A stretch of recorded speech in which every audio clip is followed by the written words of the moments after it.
Vous informer au quotidien, c'est notre devoir. Chercher l'information pour vous, c'est notre passion. Madame, Messieurs, bonjour, bonsoir. Ça dépend de l'ère à laquelle vous nous suivez. De partout dans le monde entier, bienvenue à votre émission Bassango ya Congo. Mon colomo, le long la télémi à la limité 4e rue. Pour une parquet général, cour d'appel de Kinshasa Matete. Place Oyoyo, Baye, Kofunda Ndeko Jakindala, et pas Yanani, et pas ya Maître Franck Kalolo. Donc Maître Franck Kalolo a payé pour confirmer plainte nae. Oyo a déposé comme déjà samedi après juste après émission. Mon thème est la moto a pour déposer plainte sur le samedi. Lundi a confirmé plainte nae. Nenga yebo ko malelo a confirmé plainte nae contre Jakindala. Jakindala a dit pour répliquer que non Jakindala a incité la population à la désobéissance civile. Donc Maître Franck Kalolo a déposé plainte sur wana bande balaninga ko mingi te botala ndenge tolongwaki na moto toyaki mbango mingi lera bengi biso ke non na ko déposé plainte sur ko commentaire bino ke tokolakisa bino ndenge nini ndeko Franck Kalolo a porté plainte contre Jakindala tolongwaki na moto ye botala ndenge tolongwaki toye ko ya ti to na parquet ba insera parquet ndenge Maître Franck Kalolo a koti na kati pe na ndenge nini Maître Franck Kalolo a bimi pe akoloba ni ne motivé vraiment ya ko porter chacun dans la plainte sur aller au caramba la service il y a sécurité peut-être on a confirmé dans le texte jusqu'à présent tout à l'année ni Maître Franck Kalolo a bani pour explication na toujours juste après awa pour la expliquer bien une conclusion de la caméra collègue. Maître Franck Kalolo, bonjour. Bonjour. Qu'est-ce qui justifie votre présence aujourd'hui à la cour d'appel de Kinshasa Matete, cour d'appel le parquet général de Kinshasa Matete aujourd'hui? Qu'est-ce qui justifie votre présence? Bien, comme promis autrefois, c'était juste la confirmation de notre plainte qui a été à la désobéissance civile, fait prévu et puni par l'article 135 du Code pénal congolais du Code. Vous rappellerez qu'en date du 11, ce monsieur s'est permis, dans tous ses états, avec arrogance, se permettant de tenir des propos incendieux. Des propos que moi j'appelle des propos Tintin. Demandant à tous les états-majors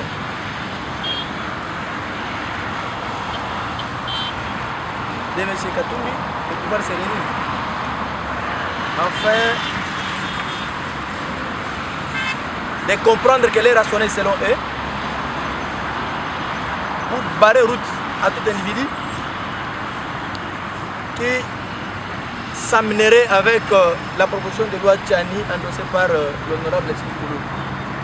Il ne s'est pas limité par là, il les incite à la désobéissance civile en faisant des déclarations en l'air instruisant de ne plus obéir aux lois de la République, même à qui que ce soit, simplement parce qu'elles soutiennent un individu. On se dit, nous sommes dans un état de droit. La liberté d'expression doit se faire dans le respect de la loi, bien entendu. Comment un individu, tel que Jakindala peut se permettre de paralyser les élections de la République, là où tous les Congolais ont besoin de la paix, et lui veut allumer le feu pour justifier ce qu'il perçoit de la part de M. Katoumi. Personne n'a interdit. Mais pourquoi cette loi doit juste affecter un tel camp?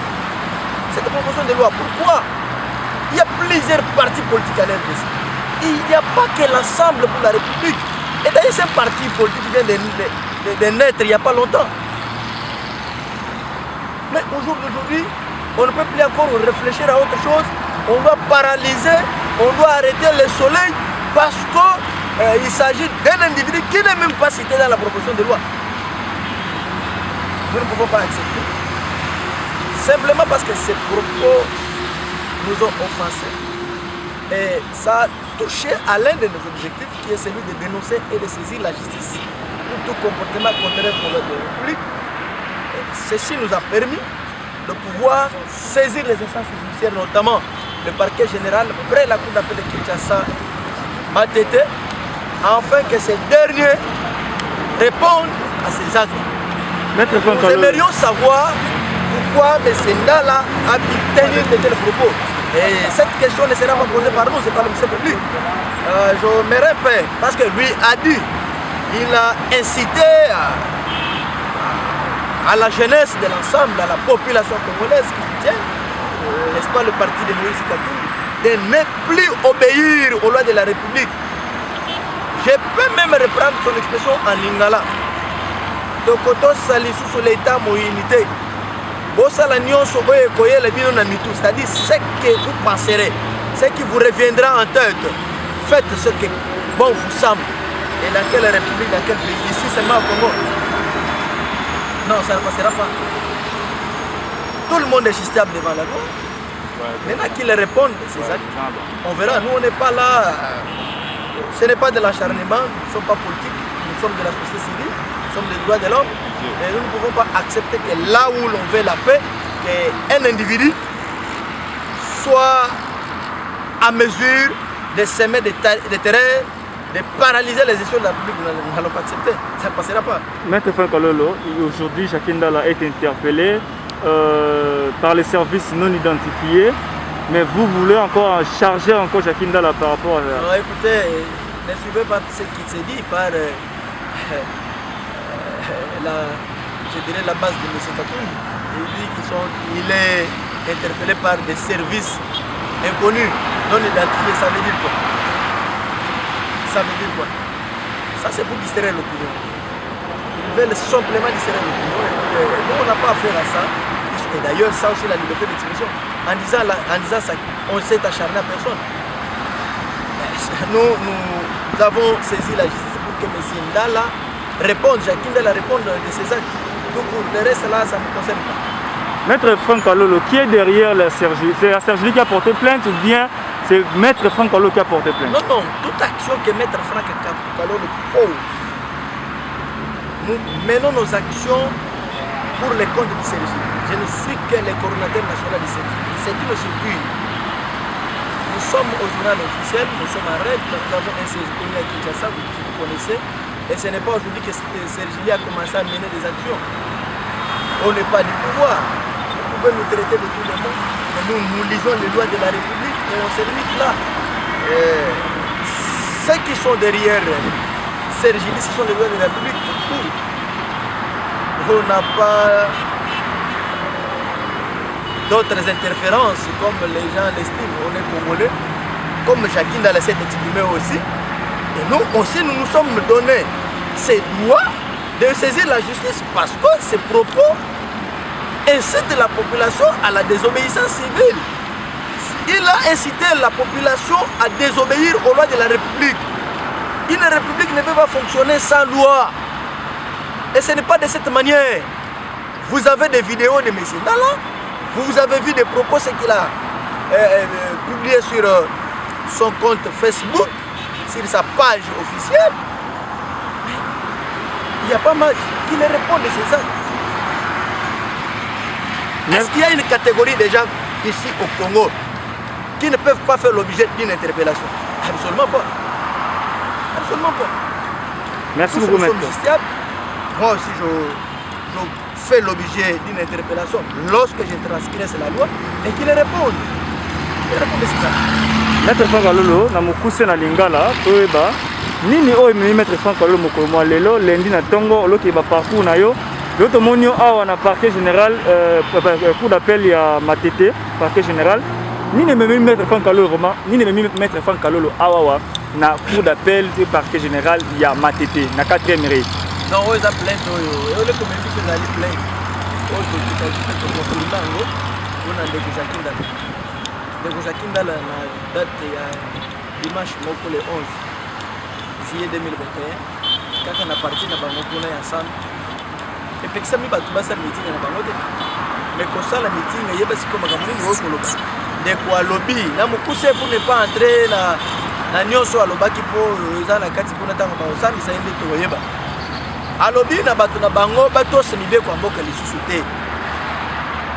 Simplement selon lui, à ce moment que proposition de loi ya Noël Tchani endossée par le député national Tchingi Pouloulou. Boye moko alobaki bo lokanda kuna ye. Alobi yango ezo écarté selon ye ndeko Moïse Katumbi. Mais to mituni Congo eza monene ba parti politique. Pourquoi proposition de loi oyo ekokika ko affecter bato mobo. Donc moko bato ba Congo ba ko raisonner te. yo obengisa bato po justifier misolo na yo oyo bafutaka yo olobi boto se soumive kwa mboka te boto se mokonzi ata moko te kobanda lelo topesi bino mot d'ordre bosala oyo nyonso ekoyele bino na motu ebongo so bozwi bambeli bobanda otuba bato bakufi bo bazwaki mot d'ordre ya bakonzi moko ya parti polo babi boboma bosala boye bocuba bambeli botosa motu te mboka nini yo ezanga mibeko batosaka te donc ye aza likolo mibeko nde biso sikoyo tomoni te na baobjectif na biso oyo toza nango ya kodenonse mpe kosaisir justice mpona comportement oyo nyonso ya mabe oyo ezali kotosa mibeko ya mboka te mpe kotosa bakonzi ya mboka te nde na ntina yango sergili ayi kofunda ndeko Jacques Ndala tokonfirme plainte na biso akosamba na biso oyo le problème eza état de droit ezaka mpona bamisusu te la liberté d'expression oui loba na yo mais yeba nini ozoloba dans le respect de la loi la liberté d'expression ndenge toyoki bato mosusu bazwele article 17 ya constitution c'est-à-dire oyebisi bato bosala nyonso ekoyele bino na motu c'est ça la liberté d'expression soki bakei kuna batubi bato babomi bango bakanga bato wana balobake yo nde moto atindaki bato Maître Georges Kapemba a dénoncé arrestation na ye basali il est libre de dire ça mais il ne me prouve pas en quoi l'article 17 de la constitution sur la liberté d'expression est violée. Est-ce qu'il a pris soin Yakolanda Makamono sur le quoi Lobaki? Il n'a pas pris soin. On ne peut pas mener dans la République on a sentiment. Ce sont les villes congolais qui sont mises en danger. Et Congo est considéré pour un individu. Pour les politiciens, le Congo est vivre. Et donc, c'est la politique. Parce qu'on vit dans le droit de vivre dans le Congo. Ceux qui ont foutu Makana et pas Moutou, ils ont foutu Makana Moutou. Ici, quand on va trouver le Kimi est contre Namboka, ils ont payé sa mode. Donc, on va raisonner les sociétés. Donc, même dans Lola, condition est alliée. Pourtant, la Bible. Ah, pourtant, il faut ça la bolinga, moninga na yo ça la bolinga. Ceux qui ont l'ingité au côté. Mais ça, pas condition. Mais ça, pas verrouillage. Pour le ciel même a verrouillé. Puis, maintenant, pour la République.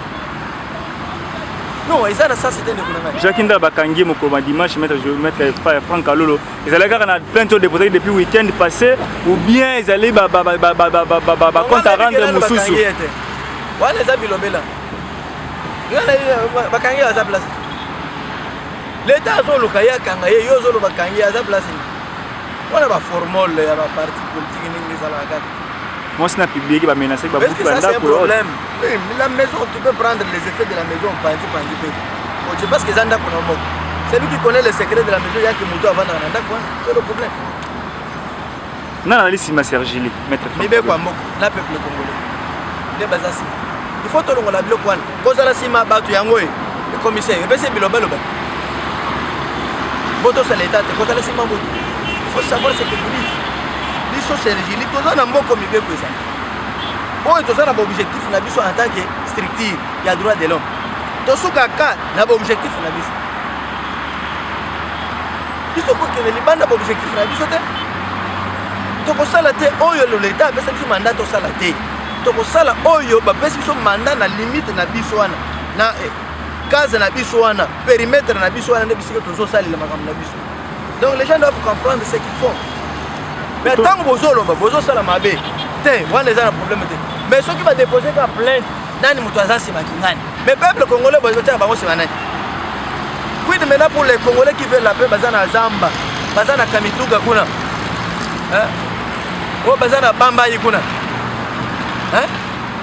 O bazana Lueta kuna. Nani mutu ayibi bango? O bazana Kamiji, nani ayibi bango? Donc à un moment là, il faut toyer bakamakamou toujours ça. Vous avez incité la population à la désobéissance civile. Répondez de vos actes. Par que peu et quand on répond à Kangate, ça instruit aussi à des charges. Tant qu'on répond, ce qui maillot et biso toza kolandelaye, l'État le dit que ça y a ngote. Il sera libre, il a un problème. C'est ça pas congolais quand n'engagez pas le bac n'engagez biso pas congolais to fundi pe. Ma beza. Bon, bango ne va pas congolais plus que congolais ne surtout. Ça n'a pas de sens mon frère. Merci beaucoup maître Franck Alolo. Alors on a c'est l'invitation, il y a Jacques Ndala Robin Saé. Il va répondre. Il faut ça la congolais malama répondre. Le baninga le baïga to se peut pas mais c'est ça la bafou. Ils allaient pression de au Japon avec non dès qu'il côté les la loi Tchani, elle est pression au Tchai était pour gâter au télé la loi Tchani. Non, écoutez, lui représente quoi ça député. Les Congolais sont représentés dans 500 députés. Nous avons besoin de 5 Pouloulou a député. Mais quand un député a une proposition de loi pour que vous voulez menacer, est-ce que ça a du sens? Ça a du sens. Bon, si tu as pas sur mieux comme côté.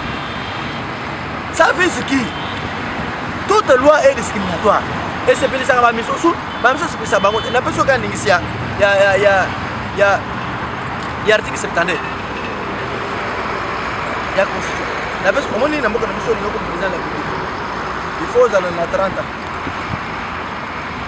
Mais ceux qui ont 29 ans et qui ont une mission, mais ils ont postulé. Est-ce qu'ils ont postulé? Loi ou une même discrimination pour Nangate. C'est pour autant dire que les Congolais n'ont pas de ça fait ce qui. Nous, on n'est pas là, mais comme la loi. Puis, il y a un problème, il y a un malobo à Salaki. Pourquoi nous sommes parlementaires? Ah, puis, il y a un problème, il y a un malobo à Lobaki. La déclaration a tenu. Comme on se fait comme est-ce que Mbokani n'est pas bon? Toti Kango. Il n'y a pas un Congolais qui soit supérieur à l'autre. Tu ne peux pas mettre Franck à l'autre. Merci beaucoup. Voilà, nous allons limiter 4e place pour eux. Tout le monde a su qu'à l'émission, la mission pour moi. Alors, Maître Franck Alolo a déposé une plainte à cause de l'invitation européenne à Jacques Ndala pour qu'il aille répondre. Donc, à cause de Samba, institution de Sergili, mais à cause de le coordonnateur de Maître Franck Alolo, à cause de Samba, pourquoi tenir à propos, pourquoi inciter la population à la désobéissance civile, c'est-à-dire que non, on a la procès que non, on peut que dans le marché, au lieu de rabattre, on peut s'amuser, on a la limité, on peut bête à l'aïe, on a désobéissance civile, on dit que la loi est un bon côté. Donc, on a dit, l'issue du colloque à l'issue, on dit que la branche scotchée dans la Samba Congo, on peut informer l'homme. Ndengeni jour à Samba lande ko Franck Alolo to ya dans la semaine ni Jacques Ndala à Samba la même Franck Alolo to ya ba monda ko ko ya merci beaucoup na neono so bali bana ya mboka na kati ya mboka ba soutien na bino ba appel na bino ba suggestion na bino et ça la biso to évoluer et ça la biso mata et ça la biso ke na liboso merci beaucoup na bito mona mi ko ya merci beaucoup na yo na Peggy Walungwa na sima ya kamera o yede biso ko malelo e pa ya ni pa pa confrère o ya to abona les médias pour la biso a aider pour la caméra. Merci beaucoup na Kansia sima Massine. Merci beaucoup na Josué caméraman de guerre par la plateau la ministre pour sima ba émission. To ko mona bi mi ko zali ko ya soki Yesu nanu azongite que la paix quitte nos esprits, que c'est Dieu qui bénisse ce pays et nous sommes là pour monter pour rebenga numéro ali masqué. Pour menacer la numéro masqué, pour défendre loi Tchani et autres. Chacun de nous a une opinion là, chacun de nous a un penchant là, chacun de nous a une ligne à protéger mon canal. Donc si on benga numéro masqué, si on menace ngai dans la ligne moi na yote, na ligne moto on menace si ka menace pas voilà parce que nous doit assimiler ngai ka nzambe. Ce qui nous permet de faire beaucoup de. Merci beaucoup, bye. Eshima, votre magazine qui bat au rythme de l'actualité. Retrouvez la nouvelle édition. Exclusivité, Barnabé Mwakadi, les recordmen des chiffres. Jamais la forte mobilisation des recettes et les performances de la Direction générale des impôts n'ont défrayé la chronique comme c'est le cas maintenant. Des exploits jamais réalisés sont atteints depuis la nomination du nouveau directeur général Barnabé Mwakadi Mwamba. Classé meilleur élève par l'inspection générale des finances en mobilisant 1100 milliards de francs congolais pour le mois d'avril, le directeur général Barnabé Mwakadi a sorti les grands jeux en mettant en pratique ses 27 ans de carrière au sein de la DGI. Il connaît les secrets des chiffres. En un an, plusieurs avancées sont réalisées. La traçabilité de recettes grâce à la numérisation et la digitalisation de la procédure des déclarations et paiements d'impôts, l'amélioration, les renforcements de capacités humaines et institutionnelles, la lutte contre la fraude fiscale. Le directeur général de la DGI, Barnabé Mwakadi Mwamba, veut répondre au mieux à la vision du chef de l'État Félix Tshisekedi grâce à une gestion orthodoxe. Focus, José Mpanda, blanc comme neige. Interpellé par l'Assemblée nationale, le ministre de la Recherche scientifique et innovation technologique a réussi à démontrer le réel problème de l'observatoire volcanique de Goma, mais également la nécessité pour l'exécutif et l'autorité budgétaire d'accorder à la recherche scientifique la place qu'elle mérite sur le plan budgétaire. Parité de Joseph Kasavubu à Félix Tshisekedi, les premières dames et les rôles prépondérants. Nation, Bokanga Lonzo, quelle suite après les refus de la levée d'immunité du Sénat? Enquête, l'Office congolais des contrôles se perd dans sa mission. Et Chima revient sur l'histoire des leaders africains assassinés, les forces et faiblesses de la RDC dans ses relations internationales. Culture, rituels et coutumes des Bashi. Retrouvez l'intégralité du magazine Eshima dans les kiosques. Eshima Magazine, un nouveau standard d'information.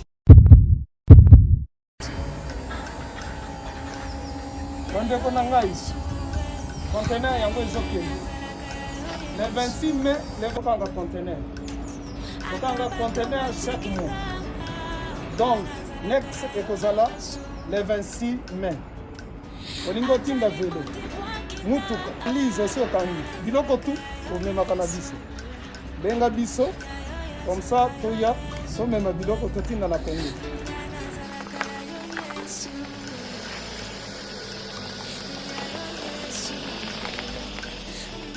Bandeko kari yango oyo touti kozongo ezokende Kinshasa. Ozana mutuka pesa biso ezoke. Merci. Le 26 mai, mosusu kwende. Il y a 2021 otosana. Donc tosala ka chaque mois. Oza besoin na carton benga biso. Biso munene yango. Moyenne yango. Boko moyenne. Yango.